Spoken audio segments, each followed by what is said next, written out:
Bom, nesse item a gente vai tratar das transferências de calor, transferência de energia na forma de calor. A gente tinha falado até então, transferência de energia sempre de um corpo para um outro, de um sistema para o outro, na forma de trabalho. Agora a gente vai começar a falar de transferência de energia por calor, né? Na forma de calor. Então, calor é definido como uma forma de transferência de energia através da fronteira de um sistema, uma dada temperatura, para outro sistema ou vizinhança, uma temperatura inferior, em virtude da diferença de temperatura. Então, se houver diferença de temperatura, e você estiver transferindo energia de um sistema para o outro, e o que está motivando essa transferência de energia de um sistema para o outro é essa variação de temperatura, essa diferença de temperatura, a gente chama isso de calor. Todas as outras formas de transferir energia de um sistema para o outro, a gente chama de trabalho. Foi o que a gente viu nos slides anteriores, nos vídeos anteriores, certo?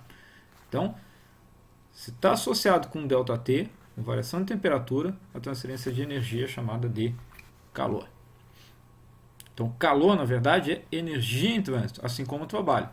Energia em trânsito. Tudo é energia. Só que, quando você transfere de um sistema para o outro, você dá esses dois nomes, ou calor ou trabalho. É importante lembrar aqui, destacar a questão dos sinais. Tá? O calor é o inverso do que era o trabalho. Então, quando o calor está sendo fornecido ao sistema, ele tem o sinal positivo. Quando ele está sendo retirado do sistema, está deixando o sistema, o sinal é negativo. Então é exatamente o contrário do calor. É por isso que aparece aquele menos lá na equação da energia, como a gente vai ver mais para frente. Certo? Então tem que ficar atento a esse detalhe. Então, assim como o trabalho, a quantidade de calor transferida depende dos detalhes do processo. Então é a mesma coisa, em vez de usar um diferencial exato aqui, eu uso esse delta aqui, para lembrar que o caminho é importante quando eu estou calculando o trabalho. Não faz sentido eu falar em Q2 menos Q1. Faz sentido eu falar em calor de 1 para 2, assim como não fazia sentido falar em trabalho no estado 2 menos trabalho no estado 1, mas sim trabalho realizado entre o estado 1 e o estado 2. A ideia é a mesma, tá? Até porque são a mesma coisa, tudo é energia em trânsito. Então, a quantidade de calor transferida durante um período de tempo é dada por... Se eu tiver a taxa de transferência de calor, né, que seria em watt, ou joule por segundo, se eu integrar no tempo, eu vou ter o calor total transferido para um corpo naquele período de tempo. Certo? Então a gente vai fazer essa continha aqui várias vezes aí durante o curso, tem que ficar esperto, uma integral bem simples. Se o Q for constante, então é só multiplicar pelo ΔT. Tá? Mas é uma conversão que a gente precisa. Em transferência de calor, a gente trabalha muito com o fluxo de calor. O que é o fluxo de calor? O fluxo de calor é o calor sendo transferido, a taxa de calor sendo transferida pela área. Se eu quiser converter para a quantidade de calor transferido num determinado período, é simplesmente fazer agora a integral de área, né? Não mais a integral de tempo, como eu tinha feito ali em cima, mas sim a integral de área. E eu vou ter a taxa, aí eu vou ter aqui a taxa de transferência de calor. Se eu quiser saber o calor total transferido, então eu vou ter que fazer a integral no tempo ali. Tá certo? Se o sistema passa por um processo que não envolve transferência de calor com a vizinhança, esse é chamado de processo adiabático. Então esse é um nomezinho que vocês vão ouvir muito aí durante o curso e que tem que saber o que é. Tá? Então, quando o processo adiabático está associado, não que as temperaturas sejam constantes, mas que não há transferência, não há troca de energia na forma de calor entre o sistema, aquilo que você está estudando, e a vizinhança. Então não esqueçam da definição de adiabático, sugiro olhar no livro, dar uma lida lá, porque isso é bastante importante, isso vai aparecer bastante daqui para frente.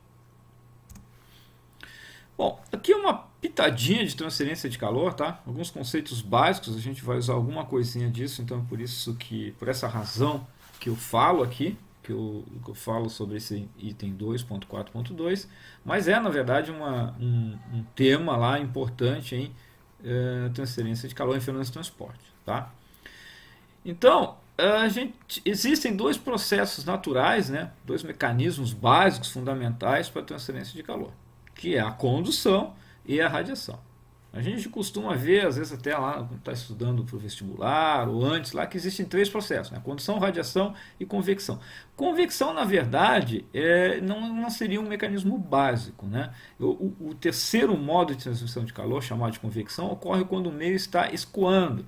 Então, na verdade, a convecção é quando você tem um meio sólido em contato com um meio fluido, ou dois meios fluidos também pode haver convecção. Normalmente é um meio sólido em contato com um meio fluido. Então esse meio fluido passa por aquele sólido e retira um pouco de energia, um pouco de calor. Tá? Eu vou falar rapidamente um slide para cada um dos itens, que eu quero destacar algumas coisinhas aqui. Então, ó, o primeiro caso, é aquele que a gente começa a estudar lá em fenômenos de transporte, na parte de transferência de calor, é a condução. Normalmente a gente estuda a condução em sólidos, né? Porque ela é mais pronunciada no sólido, mas também pode haver convecção em líquidos e gases. Tá? Condução.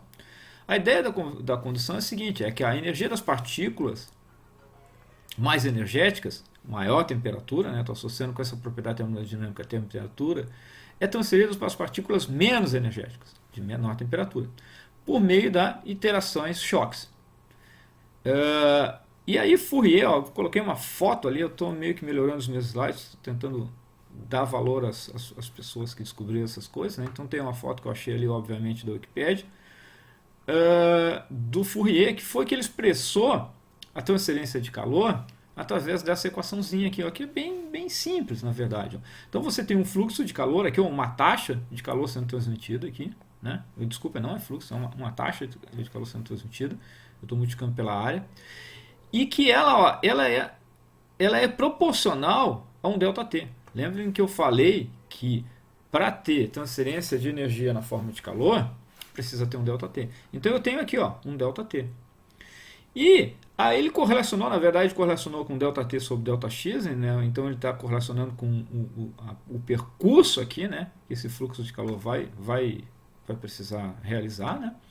E sendo que a taxa de calor transferido é proporcional ao ΔT, para transformar isso aqui numa igualdade, eu preciso do quê? Eu preciso de uma constante aqui. E aí essa constante tem a ver com o material, a condutividade térmica. Então notem que o fluxo de calor é proporcional ao ΔT, e quando eu entro com essa minha constante, isso se torna uma igualdade, então daí eu consigo quantificar as coisas. A área aqui é uma questão de ajuste de unidades. Se eu tirar a área, eu vou ter taxa, eu vou ter fluxo. Se eu multiplicar pela área, eu vou ter uma taxa de transferência de calor. Então, isso aqui vai dar em watt, né? Essa unidade aqui vai dar em watt. Certo? Quando eu falo de radiação, é um fenômeno completamente diferente, mas a forma que a gente equaciona ela é bastante parecida. A radiação, você não precisa de um meio físico, né? Ao contrário da condução, você precisa do meio físico, a radiação não, ela ocorre inclusive no vácuo, né? Então, o que eu escrevi? Olha, nessa energia é transportada por ondas eletromagnéticas e não necessita de um meio para se propagar. As pessoas os pesquisadores que propuseram essa taxa com que a energia é emitida, são o Stefan e o Boltz. Eu tenho uma foto deles no próximo slide aí. E notem que é muito parecido. Essa taxa de transferência de energia, ela tem, agora não são exatamente uma constante, é dividido em duas aqui, a constante Stefan-Boltz, e uma constante que depende aqui do tipo de material e também da geometria, né? Então, são duas constantes, mas notem que eu tenho uma constante que multiplica uma temperatura. Isso aqui eu estou pensando no fluxo. Se eu pensar na taxa líquida, né, que é semelhante ao caso da condução ali, né, notem, eu tenho a constante, no caso duas constantes, multiplicado pela área, vezes um ΔT. O que tem de diferente aqui é que esse ΔT, na verdade, é um ΔT onde as temperaturas estão elevadas na quarta. Então a temperatura do sólido, onde eu estou medindo ali, onde eu estou vendo de onde sai o meu fluxo, né? E a temperatura da vizinhança, mas isso é elevado na quarta. Qual é a característica disso? A característica disso é que se esse ΔT é pequeno, como esses valores são elevados na quarta, esse fluxo de calor é também pequeno. Então a radiação, a gente começa a perceber a radiação quando as temperaturas são mais altas. Precisa ser tão mais alto, né? Se você chegar perto do fogo, você vai sentir a radiação. Agora no inverno, que alguns têm lareira em casa, fogão a lenha, quando você chega perto do fogo, você vai sentir aquele calor, né? Ele está chegando até um pouco por convecção, mas em grande parte por radiação. Por quê? Porque a temperatura ali da chama, da brasa, está bastante alta em relação ao ambiente, a temperatura ambiente. Então esse ΔT aqui começa a ser significativo. Mas notem, de novo, o que motiva a transferência de calor é o ΔT. No caso aqui na quarta, mas continua sendo a diferença de temperatura. E a terceira forma de transferir calor, né, que não é uma básica, mas... me esqueci aqui, ó. Então, os dois pesquisadores, né, peguei as fotos deles, a época que eles viviam aqui, ó, os dois eram da Áustria. Um era matemático e físico e o outro era físico. A terceira forma de transferência de energia, né, de calor, desculpa, na forma de calor, na transferência de energia na forma de calor, seria a convecção, né? Então, nesse caso eu preciso, ó, o exemplo aqui, ó, eu tenho uma placa, um transistor, é como se eu tivesse um processador ali, né, que está aquecendo e o ar está passando sobre ele. Então no momento que o ar entra em contato aqui com essa placa aquecida, né, ele vai tirar calor dessa placa aquecida e vai ser transportado para o ambiente. Logo em seguida vai vir uma outra molécula de ar que vai tocar aqui na plaquinha, vai aquecer e vai embora. Então esse fenômeno a gente chama de convecção. Tá? E como é que ela é formulada? De forma muito semelhante com as anteriores. Ó. Você tem a constante, né, coeficiente de transferência de calor por convecção. Você tem a área, que como eu falei, o ajuste das unidades aqui. E você tem a força aqui, motriz aqui desse fenômeno, que é o ΔT, a diferença de temperatura. Então note que em todas essas três formas de transferência de calor que eu falei para vocês, sempre aparece um ΔT. Que é sem ΔT não há transferência de calor. Tá? Esse H aqui não é algo muito fácil de calcular, tá? Ao contrário da condutividade, por exemplo. Porque ele depende do tipo de escoamento, ele depende da geometria envolvida, né? E ele depende também do fluido em que está escoando. Então existe uma série de tabelas para vários tipos de problemas para esse H aqui, né? Essas correlações empíricas, coisas tal. Não vou entrar em detalhe aqui. Mas não é um valor muito simples de calcular esse H aqui. Não é uma propriedade do material como é a condutividade térmica. Certo? Mas a ideia é a mesma. Notem que eu tentei manter o padrão de cores aqui, ó, verde para constante, azul para área e vermelhinho para o ΔT, para facilitar a analogia de vocês aqui. Então, se você estiver estudando os slides, vocês vão perceber isso.